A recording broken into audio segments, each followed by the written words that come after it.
Hello. It is the 31st of July.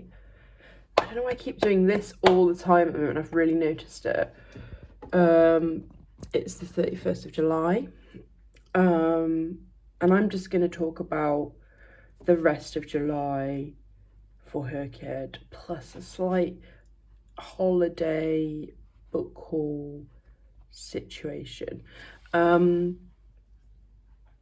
I'll just get into it. So, last time I said I was gonna try and read a few books for July, which included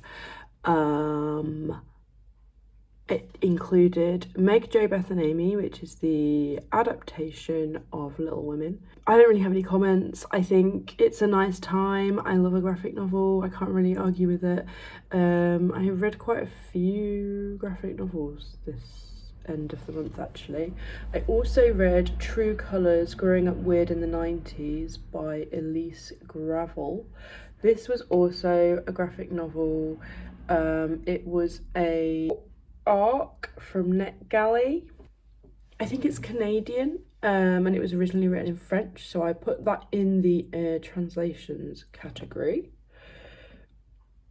Other graphic novels I read are, I read Mother Lover by Lindsay Ishihiro, and this was another NetGalley one.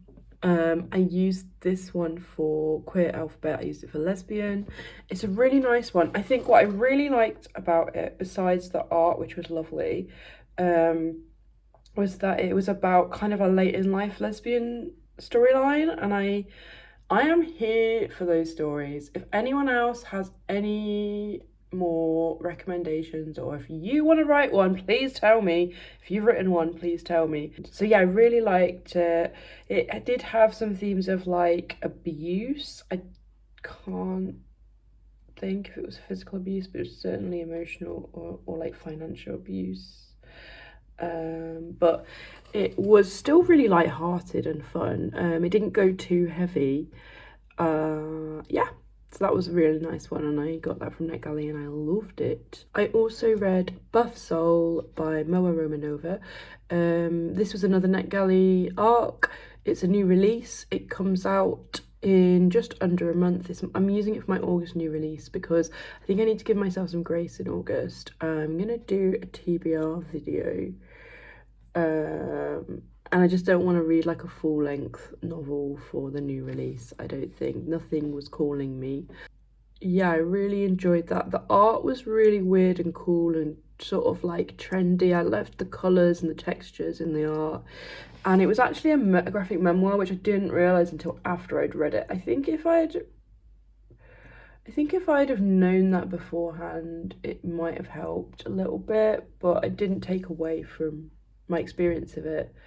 It was quite a simple story, and there wasn't like a ton of like text, but you know, there was a good plot. I feel like the characters weren't explored in a lot of depth, but maybe that is because it's a graphic memoir. I don't know. Yeah, so I did enjoy that one, and I would recommend it if you like stories about like youth, addiction, kind of like being in social situations and trying to work out what's right for you, that kind of energy. And it's about a girl who goes on tour with a friend's band. I don't think she's in the band. Yeah, so yeah, if that's your vibe, then definitely. The art is super cool. So I listened to a couple of audiobooks. I listened to Sitting Pretty, The View from My Ordinary Resilient Disabled Body by Rebecca Tausig, which was really cool. I enjoyed her story. I did the audiobook, so it was read by her. It was very nice, and I'm including that for the disability rep. I also read, as an audiobook, Being Human by Judith Human, which is kind of like a nice bookend to Disability Month. And I included that one for the Heritage Month because it's a lot about the history of disability rights in the US, and she was in the super amazing documentary on Netflix called Crip Camp, which I really, really recommend you watch if you haven't seen it. It's so good, so good. I loved her story. It was read by somebody else, but they did a really good job. Yeah. So that was another audiobook, and that's my Heritage Month book for July. So I'm feeling like I'm like on top of things a little bit. I read Show Don't Tell by Curtis Sittenfeld. I think I was talking about in the previous video that I had one more book to read by her that I hadn't read, and I read it, and I really liked this one. This was brilliant. Some really cool short stories. Some of them had been printed elsewhere before or maybe published somewhere, so I think one or two of them I had read before, but I used that for the last 10 years prompts for 2025. So I'm really pleased that I've read that. I got it from the library. So yeah, that was awesome. And then I read Let the Good Times Roll by Alice Slater. This is a super cool book. It was my new release for July. I pre-ordered it on Kindle, which I felt a bit weird about because I don't generally do that, but I knew I probably didn't want a physical copy, and I don't think it's going to be that available, because the last book that Alice put out, which was her debut novel, was never really picked up by my local library. So yeah, I pre-ordered it on Kindle. I really enjoyed it. I don't really enjoy reading books on the Kindle app, but I did really enjoy it. I liked the settings. It was set in London and New Orleans. It's kind of like a thriller mystery. There's a lot of like unlikable characters, and it's all really well done. So I really recommend that if you want a book that sounds like that. It's also purple if you need purple for your rainbow. And her first book, which is like absolutely amazing, it's called Death of a Bookseller. That is also kind of like a thriller slash crime book.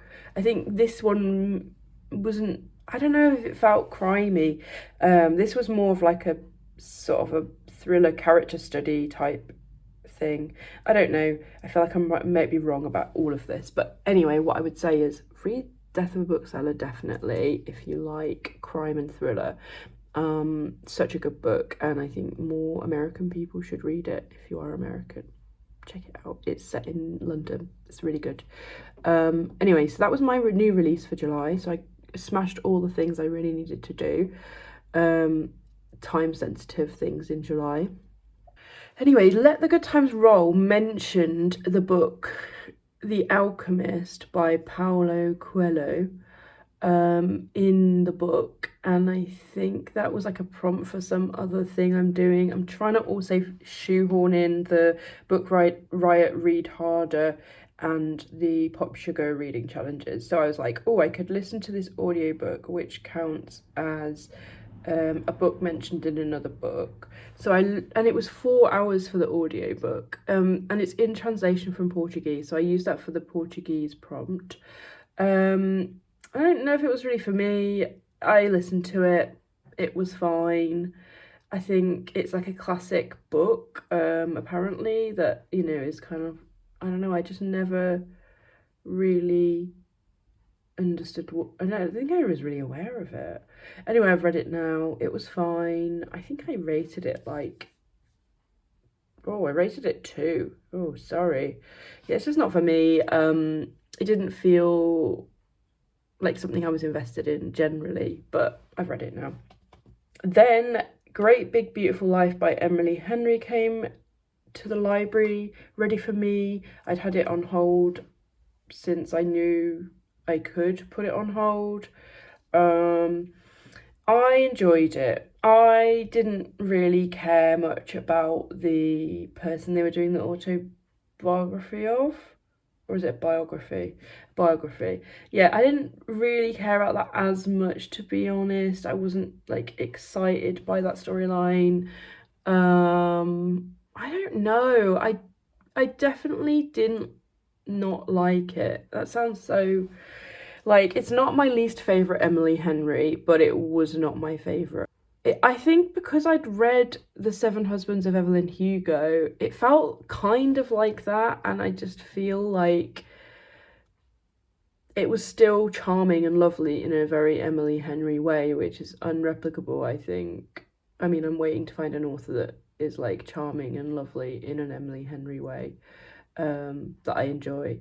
But yeah, I don't think, I know this was also sort of different from her other books as well, and I get it, but also I think it's just too similar to that book, which I'd read a few years ago and maybe was a less compelling person to do a biography of. In general, the character, I wasn't that interested by her. I was kind of rooting for the female protagonist. Like, I was hoping that she would like create this bond with her, but I wasn't like,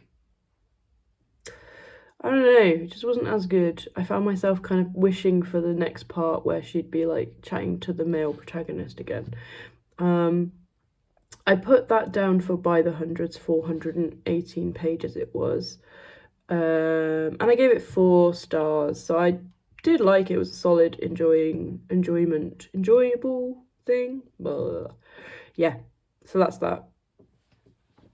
Then I actually did read something off of my physical TBR, which I have not done all month. I don't think I did anything else.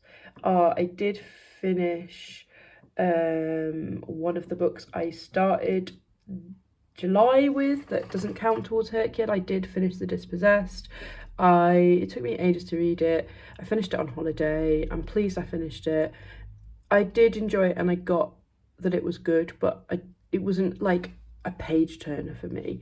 I for a while was like, maybe I've got aphantasia, because anything that is sci-fi fantasy or anything that is like paranormal, supernatural, I do kind of sometimes struggle with it. I think I'd have to like watch a film before I read the book version so that I could then like imagine it.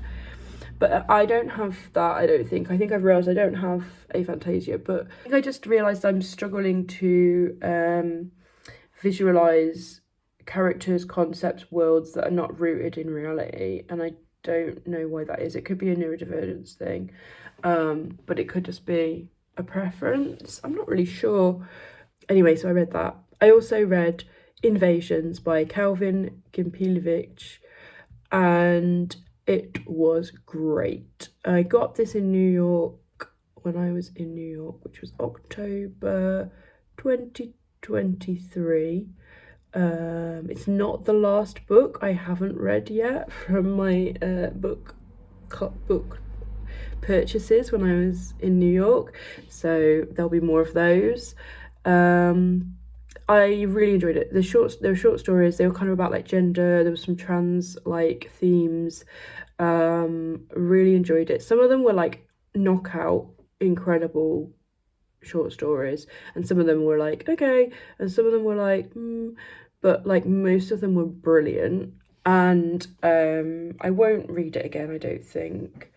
So I've listed it on Vinted if anyone is interested, because it's really good. And yeah, like, I don't think it was published very widely. It looked like a really small kind of imprint or press. I think I must have picked it up because there was a Michelle T quote on the front saying it was like amazing. She's not wrong. I put that down for Even Bigger Rainbow because it was like a dark blue cover. Yeah, really enjoyed it, and it's so good to read a physical book on my physical TBR. That is the reason I'm doing this, and I've only done like one since I started HRCYED. That was it. Then the last thing I've done in July, I mean, I don't think I'm going to finish a book today. I might, but I don't think it's likely. The last thing I did was I did The Secret Prompt. I read a book in the park and I didn't know what to take because obviously it's kind of got to be relatively short unless I'm going to spend all day in the park. And then I looked at my shelf, my like forever bookshelf, which maybe I'll do a shelf tour of some time. Let me know if you want to know what my forever bookshelf is like. The books I plan on keeping. And I realised I hadn't actually read one of them. And it was this, which is It's an Aardvark, Eat Turtle World by Paula Danziger. It's like literally one of my iconic childhood favourite authors. So I read this in one sitting in the park with my cat, and he just came to hang with me. It was so cute. This was good, but it wasn't that good. I think I'm probably gonna put it in a little library later today, actually, because I don't think I'll keep it. I think some of her other books, like, of like, I don't know, they're like core memories, like slash, like cultural points of my life. Reading them was like life changing, and this was good. But it's the second one in a duology as well. And I have read The Divorce Express, which was the first one, and probably The Divorce Express was better. I did like the way that she dealt with some of the concepts, and it was still classic, 80s teen fiction. And it was a great time reading it in the park. But yeah, I will pass this on. So this is a really classy just summary of me looking at my HRCYED spreadsheet and filming it with my phone on a laptop, but hopefully you can see perfectly well that I've done 2 of the By the Hundreds prompts. I've not done a 24-hour readathon yet, but I am considering doing it in August. I have not decided what I'm doing for subgenres of choice yet, or started it, but I am thinking non-fiction, because I've got a lot of non-fiction books I need to read. I've done the solo series Staircase, and I think I'm currently working on the duology, because I've realised that one of the books I'm currently reading has a sequel, so I will update you on any progress with that. Award season, still haven't decided. I looked at the Booker Prize and I am feeling extremely uninspired. I am going to read one of the long list, definitely. But I don't think it's going to be... I don't think that's what's going to be what I do here. We will see. Last 10 years. So actually, oh yeah, there she is. Curtis Sittenfeld, 2025. I'm not worrying about this too much at the moment. I'm just, if something doesn't fit in a other prompt better, I will stick it here at the moment. Adaptation. So I did the modern retelling of Little Women. I ended up putting it there rather than the graphic novel, because it was a modern retelling, but we'll see how I go with the rest of them. I've been thinking about it, but I'm not sure what else I'm going to do just yet. Disability challenge, I did paralysis, and I've got quite a few lined up for these, which I haven't got to yet, but that's fine. Heritage months, I did Disability Pride.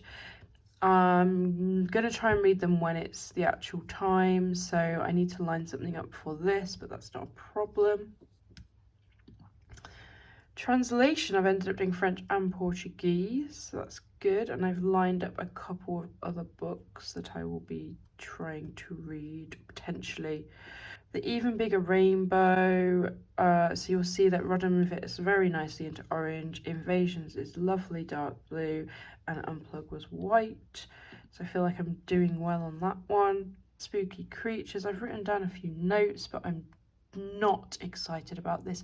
This is something I'm going to really struggle with, and this is kind of like why I'm doing this challenge.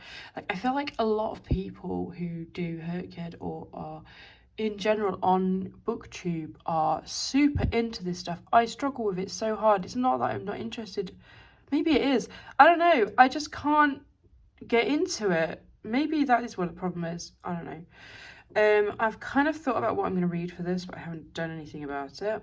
Animals, not thought about it yet. Queer alphabet, I feel like I've made some progress on that. I've got lesbian, transgender.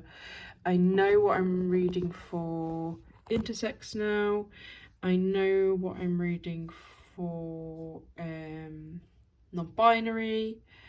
I've got things I could read for some of the others, so that's all fine by me. Oh yeah, so my favourite HRCYED 1 prompt is an indie book you bought directly from the author and reviewed on Amazon or Goodreads, which I don't want to do either of those things. I'll review it on the Storygraph. I haven't read it yet, even though I put the picture here. I bought this on, I think I bought it on Etsy. It's called Shine of the Ever by Claire Rudy Foster. I am going to read it because I bought it a couple of years ago and I still haven't read it. I'm not doing well on this, but I think that is something I will work on, obviously. Yeah, new releases. So I really wanted to keep up with this. I've got that one done. That's the nice purple one. And then we've got Buff Soul, which was the August release. Yeah, that's what I've decided to do. Then I can just, because that I got as an arc, so I ended up reading it like yesterday on the 30th of July. It is an August new release. It comes out at like 20 something of August. And that just gives me a bit of like grace with the new releases for August, because I need to bash through some other things if I can. Challenge yourself. I've done my physical TBR and so far I've read one of them. What the hell? I'm not doing very well. Non-fiction challenge, have not specified anything yet. And then keys, reviews and recs. I've decided what I'm reading. I haven't read any of them yet, but at least I have decided what I will be reading for this. And then I also have a log of what I've bought, and so yes, you can see the things I've bought and how much it costs since the 1st of July. I'm now on a no buy, like I said. I need to add that art book on here actually. But yeah, so this is what is cracking on my spreadsheet. Okay, so I do need to be honest. Yeah, when I was on holiday, I bought some books, but I did go to Brighton and the charity shops were good. So they're all secondhand. I got an Illustrated Life. This is so random, right? This is just like an anthology of people's sketchbooks, like scans from people's sketchbooks. I could not be more excited about this. There's some actually really famous graphic novelists included, including Chris Ware, R. Crumb. Yeah, it was $4.99. I can't remember what charity shop I found it in, but I'm really pleased to have a copy. I think this is going to be really inspiring, and I'm really excited to dive into it. So yeah, I've never seen anything like this before, or at least I've not seen this book before, and it's like a loads of different art styles, loads of different people, so I'm really into it. I'm excited. And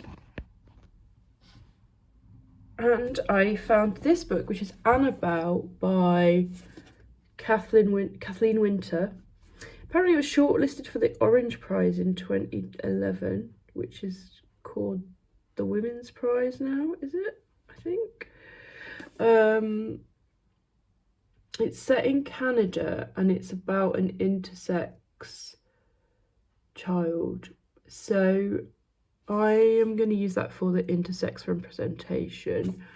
That was £1 from a charity shop, and yeah, I'm just like pleased to find something that's going to work for that prompt that I'm probably going to enjoy, because I've already read Middlesex by Jeffrey Eugenides, and this one probably will work for me. I think I'm going to enjoy it. It looks really good. Hopefully it will be.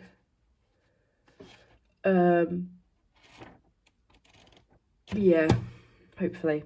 Then I spotted this on the shelf and I knew what it meant. It meant it was gonna be lesbian. A lesbian fiction set she's the protagonist is from Birmingham but moves to London to become a comedian, a comedienne it's called, and this was also £1, I think. Yeah, it was reduced to £1, so I got 2 books for £1 each. It's by V.G. Lee. I'm excited. Andrea Levy has got a quote on the back. It looks like it's gonna be something I would enjoy. It was published in the year 2000. And then the author is also like a comedy person, I think, and a writer. So cool. Yeah, I'm excited about that. I think that's going to be fine and good, and I don't know what prompt I would end up using it for, but I'll worry about that another time. Then I found the new book this is not when I was on holiday, I think this was before I went on holiday. I think I went on a little day trip, and I found this in the charity shops where I went, and it was £2, and it's the new Julia Armfield book, Private Rights, in hardback for £2. It's literally like I feel like it's just come out, or it hasn't just come out, but it's come out very recently. So she wrote Our Wives Under the Sea, which I really wanted to enjoy more than I did. And I did enjoy it, but I think it's that whole, I don't know, because actually in some ways it is very realistic, but there's something about it. And I did get the physical book, and I ended up listening to the audiobook because I think I found like that was easier to consume for me. I'm hoping this one I can really get into.